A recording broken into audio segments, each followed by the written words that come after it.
Doctor Sandeep Vijayaraghavan. അദ്ദേഹം Amrita institute of medical സയൻസിലെ plastic surgery വിഭാഗം കൺസൾട്ടന്റും പ്രൊഫസറുമാണ്. സാധാരണ നമ്മുടെ അടുത്ത് കുടവയറിന്റെ പ്രശ്നമായിട്ട് വരുന്ന സ്ത്രീകളാണ് ഏറ്റവും കൂടുതൽ. മിക്കവാറും പ്രഗ്നൻസി കഴിഞ്ഞിട്ട് അതിനുശേഷം വയറ് ഫുള്ളായിട്ട് ഉള്ളിലോട്ട് പോയിട്ടില്ല, അല്ലെ പ്രഗ്നൻസിയുടെ സമയത്ത് ഒത്തിരി വെയിറ്റ് കൂടിയിട്ടുണ്ട്. അപ്പൊ അതിനുശേഷം എങ്ങനെയെങ്കിലും എന്തെങ്കിലും ചെയ്യാമോ, പഴയ രീതിയിൽ കുപ്പായം കയറുന്നില്ല, എന്തെങ്കിലും സഹായിക്കാമോ എന്ന് ചോദിച്ചിട്ടാണ് ഏറ്റവും കൂടുതൽ ആൾക്കാർ വരുന്നത്. പിന്നെ ആണുങ്ങളും വരാറുണ്ട്. പക്ഷെ ആണുങ്ങളും സ്ത്രീകളും തമ്മിലുള്ള ഒരു ചെറിയൊരു വ്യത്യാസമുണ്ട്.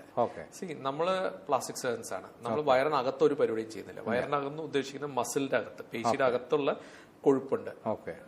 ആ കൊഴുപ്പ് ശരിക്കും പറഞ്ഞു വെച്ചാൽ നമ്മുടെ അന്നനാളത്തിന്റെയും ഇന്റസ്റ്റൈൻസും സ്റ്റമക്കിന്റെ ഇടയിലൊക്കെയുള്ള ഒമന്റം എന്ന് പറഞ്ഞിട്ടുള്ള കൊഴുപ്പാണ്. നമുക്ക് ആവശ്യമുള്ളതാണ്. അത് നമുക്ക് ആവശ്യം. എബ്ഡോമൽ പോലീസ്മാൻ എന്ന് പറഞ്ഞിട്ടുള്ളതാണ്. അത് എന്തെങ്കിലും ഒരു പ്രോബ്ലം വന്നു വെച്ചാൽ അവനാണ് പോയിട്ട് സഹായിക്കുന്നത്, രക്ഷിക്കുന്നത്, ആൾക്കാരെ രക്ഷിക്കുന്നത്. അപ്പൊ ആ കൊഴുപ്പ് ഇന്നേറ്റ് കൊഴുപ്പാണ്. സാധാരണ ആണുങ്ങൾക്ക് കൊഴുപ്പ് വരുന്ന സമയത്ത് അവിടെയാണ് വരുന്നത്, ഉള്ളിലാണ് കൊഴുപ്പ് വരുന്നത്. അവരുടെ പുറത്ത് കൊഴുപ്പ് ആക്ച്വലി കുറവായിരിക്കും. സ്ത്രീകൾക്ക് നേരെ തിരിച്ചാണ്, അകത്ത് കുറവും പുറത്താണ് കൊഴുപ്പ് കൂടുതൽ വരുന്നത്.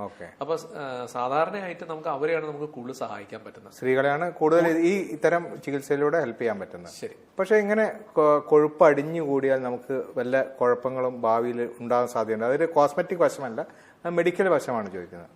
കൊഴുപ്പ് ശരിക്കും പറയുന്നത് വെച്ചാൽ ഒരു മെറ്റബോളിക് ഡിസോർഡർ ആണ്. കൊഴുപ്പ് കൂടുന്നത് ശരിക്കും നമുക്ക് നല്ലതല്ല. കൊഴുപ്പ് വളരെ കൂടിയെന്ന് വെച്ചാൽ അതിന്റെ ഒരു ഇൻസുലിൻ റെസിസ്റ്റൻസ് എന്ന് പറഞ്ഞിട്ടുള്ള ഒരു പ്രശ്നം വരും. ഇൻസുലിൻ ശരിക്കും ആക്ട് ചെയ്യാൻ പറ്റാത്ത ഒരു അവസ്ഥ ഉണ്ടാവും. അതെ, എന്ന് വെച്ചാൽ ഇത് പോയിട്ട് കൊഴുപ്പിലാണ് അവിടെ പോയി സ്റ്റോർഡ് ആയി നിൽക്കുക. അപ്പൊ അതിനകത്ത് ആക്ഷൻ വരില്ല. ആക്ഷൻ വരാണ്ടിരിക്കുന്ന സമയത്ത് ഏർലി ആയിട്ട് നമുക്ക് കാണുന്ന കുറച്ച് സൈൻസും സിംറ്റംസ് ഒക്കെ ഉണ്ട്.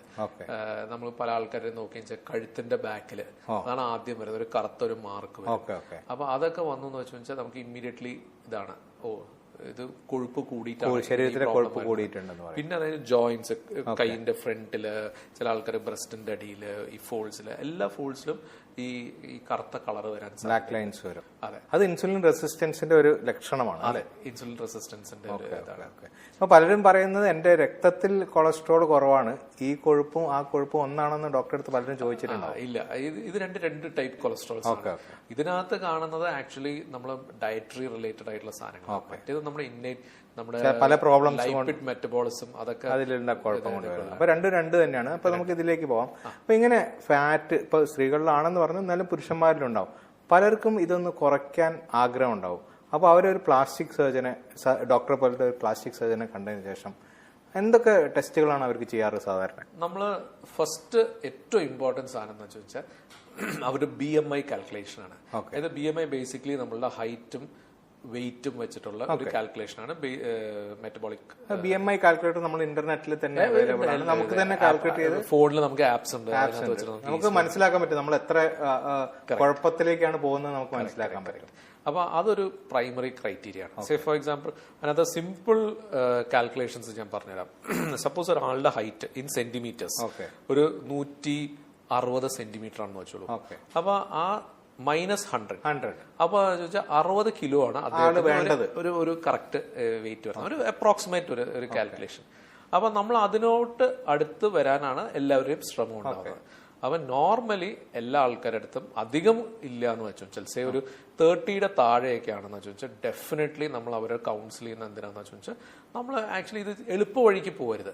നമ്മൾ ആക്ച്വലി നമ്മളുടെ ഒരു ഡയറ്റും എക്സസൈസും ജീവിത രീതികളൊക്കെ ഒന്ന് ഒരു ക്രമീകരിച്ച് നമ്മൾ നാച്ചുറലായിട്ട് ഈ വെയിറ്റ് കുറയ്ക്കാൻ വേണ്ടി നോക്കും. ഏറ്റവും നല്ലത് നമ്മൾ എക്സസൈസിലൂടെയും ഡയറ്റിലൂടെയും കുറയ്ക്കുന്നത് തന്നെയാണ്, 100%. അതിനകത്ത് ഒരു സംശയമില്ല. അതൊക്കെ ചില ആൾക്കാർക്ക് ചിലപ്പോൾ അത് പറ്റണമെന്നില്ല. അവരുടെ ചിലപ്പോൾ ബിസി ഷെഡ്യൂൾസ് ആയിരിക്കാം. അപ്പൊ പക്ഷെ അവർ കുറെ ട്രൈ ചെയ്യുന്നുണ്ട്, എന്നിട്ടും ഒരുപാട് ട്രാവൽ ചെയ്യുന്ന ആൾക്കാർക്ക് ഇങ്ങനെ പറ്റണമെന്നില്ല.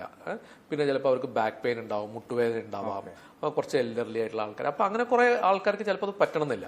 അങ്ങനത്തെ ആൾക്കാർക്കാണ് യൂഷ്വലി നമ്മൾ ഇതെല്ലാം ട്രൈ ചെയ്തു, നടന്നില്ല. അങ്ങനത്തെ ആൾക്കാർക്ക് നമ്മൾ ഈ വയറ് കുറയ്ക്കാൻ വേണ്ടി അബ്ഡോമിനോപ്ലാസ്റ്റി, അല്ലെ ടമ്മി ടക്ക്, അല്ലെ ലൈപ്പോസക്ഷൻ, അങ്ങനെ കുറെ പ്രൊസീജിയേഴ്സ് ഉണ്ട്. അപ്പൊ അതിനകത്ത് ഏതാ അവർക്ക് സൂട്ടബിൾ ആയിട്ടുള്ള പ്രൊസീജിയർ എന്ന് വെച്ചാൽ അത് നമ്മൾ ചെയ്യാം. വളരെ തടി കൂടിയ ആൾക്കാർക്ക് രണ്ടു തരം പ്രൊസീജിയർ. ഒന്ന് നമ്മൾ സ്റ്റൊമക്കിന്റെ തന്നെ കണ്ടന്റ് കുറച്ചതിന് ശേഷം അവരുടെ ഭക്ഷണം കുറച്ച് അവരുടെ തടി കുറയ്ക്കുന്നത്. അതുകൂടാതെ ഈ ഫാറ്റ് റിമൂവൽ, രണ്ടും ഒരു സർജറിയാണ്, രണ്ട് എൻറ്റയർലി ഡിഫറെന്റ് സർജറി, രണ്ട് സർജറീസ് ആണ്. സി നമ്മളിപ്പോ മോർബിഡ് ഒബിസിറ്റി എന്ന് പറഞ്ഞിട്ട് ഒരു BMI 40ന്റെ മുകളിലുള്ള ആൾക്കാർ, വളരെ കൂടിയ ആൾക്കാർക്ക്, അപ്പൊ അങ്ങനെ വരുന്ന ആൾക്കാർക്ക് ഏറ്റവും വലിയ പ്രോബ്ലം എന്താണെന്ന് ചോദിച്ചാൽ അവർക്ക് ആ വെയിറ്റ് കൂടിയത് കൊണ്ട് കുറെ പ്രശ്നങ്ങൾ ഉണ്ടാവാം. ഇപ്പം സിമ്പിളായിട്ട് നോക്കാന്ന് വെച്ചാൽ രാത്രി അവര് കൂർക്കം വലി ഭയങ്കര കൂടുതലായിരിക്കും. രാവിലെ എന്താ കൂർക്കം വലി വരുന്ന സമയത്ത് ഒരു പ്രശ്നം എന്താണെന്ന് വെച്ചാൽ അവരെ ഉറക്കം ഒരിക്കലും സ്റ്റേജ് 4 സ്ലീപ്പിലോട്ട് പോകും, കിട്ടില്ല. അപ്പൊ അവരെന്നെ റിയലൈസ് ചെയ്യില്ല. കാര്യം എന്താ വെച്ചാൽ അത് കൊഴുപ്പ് കാരണം അവരെ നാക്ക് ശരിക്കും ബാക്കിലോട്ട് പോയിട്ട് അവിടെ ഒരു ബ്ലോക്കേജ് വന്നിട്ട് അവരെ ആപ്നിക്, അതായത് ശ്വാസം എടുക്കാൻ പറ്റാണ്ട് വന്ന് എന്നിട്ട് പെട്ടെന്ന് അവർ ആ ഫുൾ ഡെപ്തിലോട്ട് പോകുന്നതിന് മുമ്പ് അവർ വീണ്ടും ഒരു സ്റ്റേജ് 2 സ്ലീപ്പിലോട്ടൊക്കെ തിരിച്ചു വരും. അപ്പൊ അങ്ങനെ വരുന്ന ആൾക്കാർക്ക് സിമ്പിൾ സംഭവം എന്താണെന്ന് ചോദിച്ചു അവർ പറയുന്നത്, സാർ ഡോക്ടറെ പകല് എണീറ്റാ പോലും എനിക്ക് എപ്പോഴും ഒന്ന് ഉറങ്ങണം തോന്നും, ഉറക്കം ഫുൾ ആയിട്ടില്ലെന്ന് തോന്നല്, ഒരു ഗ്യാപ്പ് എവിടെയെങ്കിലും കിട്ടി ചിലപ്പോൾ ഉറങ്ങിപ്പോകും. അതാണ് അവരുടെ ഒരു ഇതുള്ള അതൊരു ഇഷ്യൂ ആണ്. പിന്നെ കോമൺ ആയിട്ട് അവർ പറഞ്ഞു വരുന്നത് ബാക്ക് പെയിൻ. ലേഡീസ് ആണെന്ന് വെച്ചാൽ അവർക്ക് ബ്രസ്റ്റ് എൻലാർജ്മെന്റ് കാരണം ബ്രാ സ്ട്രാപ്പ് പെയിൻസ് വരും, ബാക്ക് പെയിൻ, മുട്ടുവേദന, അങ്ങനെയൊക്കെയാണ് സാധാരണ ഇത് കണ്ടുവരാറുള്ളത്. പിന്നെ ഓഫ് കോഴ്സ് റിലേറ്റഡ് ആയിട്ടുള്ള എൻഡോക്രൈൻ റിലേറ്റഡ് ആയിട്ടുള്ള വേറെ ഇഷ്യൂസ്, ഡയബറ്റിസ് കോമൺ ആയിട്ട് കണ്ടുവരാറുണ്ട്, ഹൈപ്പർ ടെൻഷൻ, ഹൈപ്പോതൈറോയിഡിസം, ഇങ്ങനെ പല കാര്യങ്ങളും അതിന്റെ കൂടെ വരാറുണ്ട്. അപ്പൊ നമ്മൾ ഇതൊക്കെ നോക്കിയിട്ട് വെയിറ്റ് കുറവാണ് പക്ഷെ 35ന്റെ മുകളിലാണ്, BMI 35ന്റെ മുകളിലാണ്, പക്ഷെ ഇങ്ങനെ കുറെ കോമോർബിഡിറ്റീസ് ഉണ്ടെന്ന് വെച്ചാൽ then again they fall into the criteria for going for bariatric surgery.